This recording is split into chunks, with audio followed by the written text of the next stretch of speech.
आज निकाल लागलेत नगरपालिकांच्या निवडणुकांचे. निकाल आपल्यासाठी चांगले नाहीये, पण तुम्ही निकालाचा जर अर्थ बघून समजून घेतला तर तुम्हाला काय कळेल, हे निकाल पूर्णपणे विधानसभेसारखेच लागले. भारतीय जनता पक्षाला 128 ते 130 नगरपालिकामध्ये विजय मिळाला. आमदार सुद्धा त्यांचे तेवढेच आले. शिंदेला 54 मिळाले, आमदार सुद्धा त्याचे तेवढे झाले. आणि अजित पवारला 41-42 ठिकाणी आले. म्हणजे त्यांना विधानसभेला आमदार तेवढे झाले. म्हणजे त्या ईव्हीएम मशीनवर निवडणुका घेतल्या, तेच सेटिंग आहे, तीच बटन आहे. आणि हा निकाल थोडा तरी बदल करायचा, तेही त्यांना अक्कल नाही. ज्याने आपल्या पक्षामध्ये प्रवेश केला ते सर्व सार्वजनिक मंडळाचे पदाधिकारी. बऱ्याच काळानं मला बोलण्याचा योग आलेला आहे. बहुधा आजारी पडल्यानंतर माझं हे पहिलं भाषण आहे. शिवसेना पक्षप्रमुख उद्धव ठाकरे यांनी मला बाहेर जायला बंदी केली, पण आपल्या विभागामध्ये हा महानगरपालिकेच्या निमित्तानं हा मेळावा होतो आहे. आणि सुनील भाऊनी म्हटलं येता का? मी म्हटलं येता काय म्हणजे काय, येतो ना. जे वातावरण इथे पाहतोय, जो उत्साह पाहतोय, तो उत्साह आपल्याला या आधी प्रत्येक निवडणुकीत दिसलेला आहे. मग मतं कुठे जातात हा प्रश्न सगळ्यांना पडतोय. लाडक्या बहिणी मोठ्या संख्येने आहेत, तरीही देवेंद्र फडणवीस आणि मिंते म्हणतात लाडक्या बहिणी आम्हाला विजयी करतात. मग या आमच्या लाडक्या बहिणींचं काय म्हणायचं? असे विविध फंडे दिले जात आहेत. लोकसभा झाली, विधानसभा झाली, आता महानगरपालिका आहे. 7 वर्षानंतर बहुतेक या निवडणुका होत आहेत. मुंबई महानगरपालिका म्हणजे 29 महानगरपालिकांमध्ये देशाचं लक्ष कुठे असेल तर ते मुंबई महानगरपालिकेकडे आहे. आणि ते यासाठी आहे, या मुंबई महानगरपालिकेवर शिवसेनेचा भगवा झेंडा पुन्हा फडकेल का, याच्यावरती देशभरात चर्चा अजूनही सुरू आहे. पण गेले 50 वर्षापेक्षा जास्त काळ शिवसेनेच्या स्थापनेला झाला. आणि ही शिवसेना जी स्थापन झाली ही फक्त मराठी माणसाच्या न्याय हक्कासाठी बाळासाहेबांनी स्थापन. बाळासाहेब ठाकरेंना वेळ जात नव्हता म्हणून त्याने शिवसेना स्थापन नाही केली. बाळासाहेबांचा वेळ फार चांगला जात होता. ते त्यावेळेला जागतिक कीर्तीचे व्यंगचित्रकार म्हणून नावावर उपास आले होते. त्यांचे अनेक चांगले उद्योग सुरू होते. तरीही मराठी माणसावर होणाऱ्या अन्यायाविरुद्ध लढण्यासाठी, संघर्ष करण्यासाठी शिवसेना प्रमुखांनी ही एक अभेद्य अशी संघटना उभी केली. आणि 50 वर्षानंतर सुद्धा ही शिवसेना आज उभी आहे.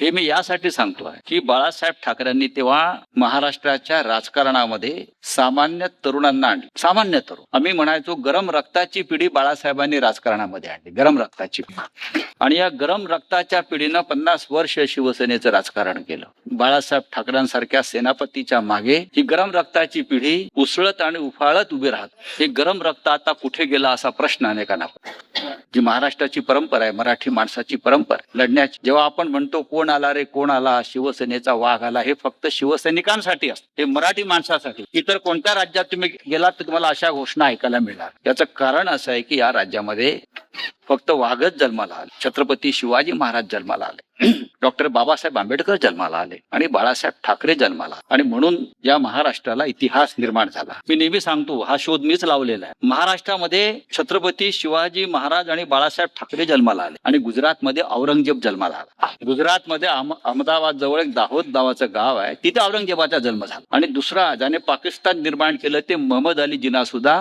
गुजरातमध्ये जन्म. महाराष्ट्रात नाही हे कधी पाप जन्माला आलं, हे गुजरात मधलं पाप. आणि म्हणून आज ज्या पद्धतीचं राजकारणाशी आपण सामना करतो, हे औरंगजेबाच्या राजकारणाविरुद्ध आपण सामना करतो. तर बाळासाहेब ठाकरेंनी निर्माण केलेली ही शिवसेना आहे. आणि बाळासाहेब ठाकरेंची भीती अमित शहा आणि मोदींना वाटणारच. आणि म्हणून त्याने आपली शिवसेना तोडली आणि फोडली. शिवसेनेचं भय आणि भीती ही व्यापाऱ्यांना, लुटणाऱ्यांना, दरोडेखोरांना, अत्याचार करणाऱ्यांना वाटलीच पाहिजे. अशा प्रकारची शिवसेना जी निर्माण केली ती राहू नये, ती टिकू नये आणि बाळासाहेब ठाकरेंचं नाव कायमचं नामशेष व्हावं म्हणून अमित शहा आणि नरेंद्र मोदींनी शिवसेना नष्ट करण्याचा प्रयत्न केला, चालवला. पण फक्त आमदार फोडले म्हणजे शिवसेना नष्ट होत नाही. निवडणूक आयोग याला हाताशी धरून आमची शिवसेना एकनाथ शिंदेच्या हातात दिल्यानं शिवसेना संपत नाही. ही तात्पुरती पिछेहाट आहे. शिवसेनेचा बाळासाहेबांनी जन्माला घातली तेव्हा एकनाथ शिंदे गोधडीत सुद्धा नव्हते. आणि अशा माणसाला शिवसेना ताब्यात द्यावी यासारखं संविधानाच्या घटनेच्या विरुद्ध काम या देशामध्ये कोणी केलं नसेल ते अमित शहानी केलं. कारण महाराष्ट्र नव्हे तर मुंबईवर त्याचा डोळा. जोपर्यंत शिवसेना आहे, जोपर्यंत ठाकरे घराणा आहे, जोपर्यंत आपण सगळे आहोत, तोपर्यंत मुंबई त्यांना पूर्णपणे गुजरातला जोडता येणार नाही, लुटता येणार नाही. या एका हेतूने त्यांनी शिवसेना, हे आपण लक्षात ठेवलं पाहिजे. आणि या वेळेला या निवडणुकीमध्ये ही लढाई जी आहे ही मराठी माणूस विरुद्ध इतर अशी लढाई आहे. मला आश्चर्य वाटतं, आज निकाल लागलेत नगरपालिकांच्या निवडणुकांचे. निकाल आपल्यासाठी चांगले नाहीये, पण तुम्ही निकालाचा जर अर्थ बघून समजून घेतला तर तुम्हाला काय कळेल, हे निकाल पूर्णपणे विधानसभेसारखेच लागले. भारतीय जनता पक्षाला 128 ते 130 नगरपालिकामध्ये विजय मिळाला. आमदार सुद्धा त्यांचे तेवढेच आले निवडून. शिंदेला 54 मिळाले, आमदार सुद्धा त्याचे तेवढे झाले. आणि अजित पवारला 41-42 ठिकाणी आर्थिक, म्हणजे त्यांना विधानसभेला आमदार तेवढे झाले. म्हणजे त्याच ईव्हीएम मशीनवर निवडणुका घेतल्या, तेच सेटिंग आहे, तीच बटन आहे. आणि हा निकालला थोडा तरी बदल करायचा, तेही त्यांना अक्कल नाही. तर ही भारतीय जनता पक्ष अमित शहा आणि मोदीच्या आल्यानंतर निर्माण झालेला आहे, त्या पक्षाचं एकच काम आहे, बेईमानी करून प्रत्येक निवडणूक जिंकायची. हा त्यांचा धंदाच आहे, बेईमानी. आणि मग त्या बेईमानांमध्ये इतर बेईमान जमा करायचे, मग आपल्यातल्या असतील इतर पक्षातल्या असतील. हा बेईमानांचा पक्ष आहे आणि ते महाराष्ट्र बेईमान करायला निघालेले आहे. महाराष्ट्राचं सगळ्यात मोठं मोल का असेल की हे इमानदार राष्ट्र आहे, मराठी माणूस इमानदार आहे, स्वाभिमानी आहे. पण महाराष्ट्रावर हे बेईमानांचं राज्य आहे. इथे आम्ही काही विकत घेऊ शकतो, आमदार विकत घेऊ शकतो, ते विकले जातात, खासदार विकले जातात, नगरसेवक विकले जातात आणि मतदार सुद्धा विकले जातात. काय रेट होता मतदानाचा या वेळेला? 10,000, काही ठिकाणी 15,000. 10 हजाराला जर मराठी माणूस विकला गेला, 1500 रुपयाला फक्त लाडक्या बहिणी सरकारच्या पगारी मतदार झाल्या, तर या महाराष्ट्रामध्ये मराठी माणसाला डोकं वर काढायला. काल एका आमदारानं एका रिक्षावाल्याला मारलं, मराठी रिक्षावाला रक्त खवळून उठायला पाहिजे. चुकला असेल तो, त्याने नियम मोडले असते, पण पराग शहा नावाच्या माणसाला मराठी रिक्षावाल्यावर हात टाकण्याचा अधिकार कोणी दिला? हा कोणी विचार केला का? नियम काय फक्त त्या रिक्षावाल्यांनी मोडले? देवेंद्र फडणवीस रोज नियम मोडतायत. इथे नियम मोडून अडाणीला भूखंडाच्या देतायत. अख्खी धारावी अडाणीला नियम मोडून दिली, अख्खी महापालिका नियम मोडून लुटतायत. म्हणून हा पराग शहा मुंबई महानगरपालिकेच्या आयुक्ताची जाऊन कॉलर पकडणार आहे का? तू नियम मोडतोस म्हणून? या गुजराती बिल्डरांनी अख्खी मुंबई नियमबाह्य पद्धतीने उभी केली. हजारो शेकडो कोटी रुपये त्या नियमबाह्य पद्धतीने गोळा केले. स्वतः पराग शहा सुद्धा त्यात आहे. मग किती जणांची कॉलर हा आणि किती जणांच्या कानफडात हा पराग शहा मारणार आहे? याचा विचार, हा प्रश्न या पराग शहा सारख्या लोकांना विचारण्यासाठी ही आपली निवडणूक आहे. लक्षात घ्या. महानगरपालिका दादागिरी करता, कोणाशी करताय दादागिरी? तुम्ही अहिंसावादी आहेत, जैन समाजाचे लोक ना, अहिंसा परमो धर्म म्हणता ना तुम्ही.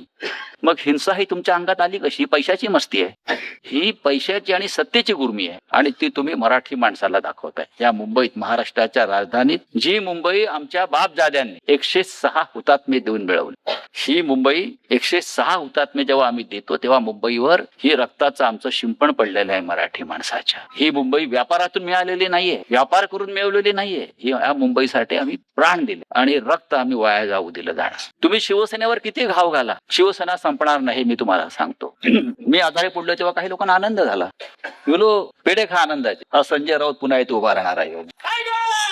हिंदुहृदय सम्राट बाळासाहेब ठाकरे यांचं पुण्य फार मोठं आहे आणि त्या पुण्यावरती शिवसेना उभी आहे. बाळासाहेब ठाकरेंनी त्यांचं सारं आयुष्य महाराष्ट्रासाठी समर्पित केले.